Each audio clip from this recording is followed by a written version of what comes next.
A little PSA to the audience today. I'm going to be giving a couple spoilers of the book It Ends With Us by Colleen Hoover. If you guys don't want to hear these spoilers, maybe close your ears or put in your AirPods for the duration of this speech. Alright, what does it require for a person to fall in love? Is it simply another person making them laugh? Is it they're looking for a person who can support them through thick and thin? Or are they looking for a person who can simply just please their mother? In the book, It Ends With Us, Lily Bloom found that guy who checked all of those boxes. His name was Ryle Kincaid. Ryle Kincaid really did have it all.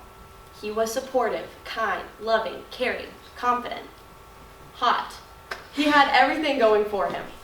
He also was a neurosurgeon, meaning it wasn't just a typical job.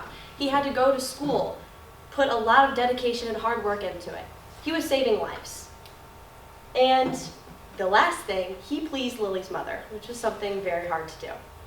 I fell in love with Ryle in the book It Ends With Us, and so did Lily. What's not to love? He was a perfect man 99% of the time. That other 1% I will explain. One day, Lily and Ryle come home after work. Ryle's so excited to tell her about the news that he's going to do on Monday. This Monday, he is going to get to do a surgery that is life-changing. He is going to separate conjoined twins in the head, a neurosurgeon job. This surgery was going to be the biggest thing in history, he said. His hands will be worth millions. They were really excited, so they pop open a bottle of wine, they're making a casserole, just as couples do. It was really a great night. They were talking, he was telling her how blessed he was to have her in his life, doing his little sweet talk, and they realized that the oven got smoke billowing out of it, and they run to the oven. Ryle runs to the oven, grabs the casserole out, but forgets to grab a pot holder. He runs back over to the sink, tries to wash his hands, but he has a bad burn on his hand. Again, these hands are worth millions. It's a pretty stressful situation. With the wine and also him being a neurosurgeon, Lily thinks he would remember to grab a pot holder, so she laughs, thinking it's funny. He did not think that. He actually hit her, and when hitting her, she fell on the ground and hit a cabinet on the way down.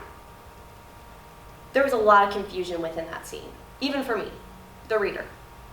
It was going so well, and then all of a sudden, 15 seconds later, she's on the ground questioning her life decisions on why she's with this man, someone who would hit her for laughing at a common mistake.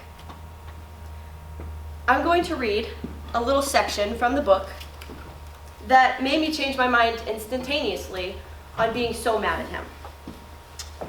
From Colleen Hoover, "I am so sorry," he says. I pull back and his eyes are red.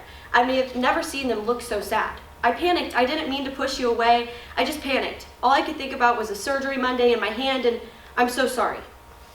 But somehow, the only thing that eases the hurt that was just caused by this man is this man. My tears are soothed by his sorrow. I get it. It seems pretty weird to immediately forgive someone who did something like that. Before reading this book, I really did think abuse was quite black and white. If he hits you, get out of the relationship. It's pretty simple. But as reading this book, there's a lot of gray in abuse. It's not as easy. I mean, she loved him, I loved him. It was a one-time thing. That 99%, though, doesn't make up for that 1%. Lily's not the only one who experienced this. About 1 in 3 women and about 1 in 4 men have reported experiencing severe physical violence from an intimate partner in their lifetime, according to the CDC. I get it. It looks, from an outsider looking in, why do they not just leave? It makes no sense. But reading this book, having the opportunity to see what it really is like to fall in love with a person so much and believe them when they say it won't happen again, it's quite easy. Abuse is a thing, and even local abuse centers in Troy are able to help, including the Terry L. Robertson Center and the Christian Women's Center, 2 places that here locally in Troy are willing to help people who have been abused. It's a lot harder looking in, like I say, on the situation, but when they can find the help that they need and go to a center like this, it makes it a lot better. My speech today is just informing you guys that, yes, abuse looks really black and white looking from the outside of it. Again, if you're in a bad relationship, just get out of it. It's a lot harder than you think, though.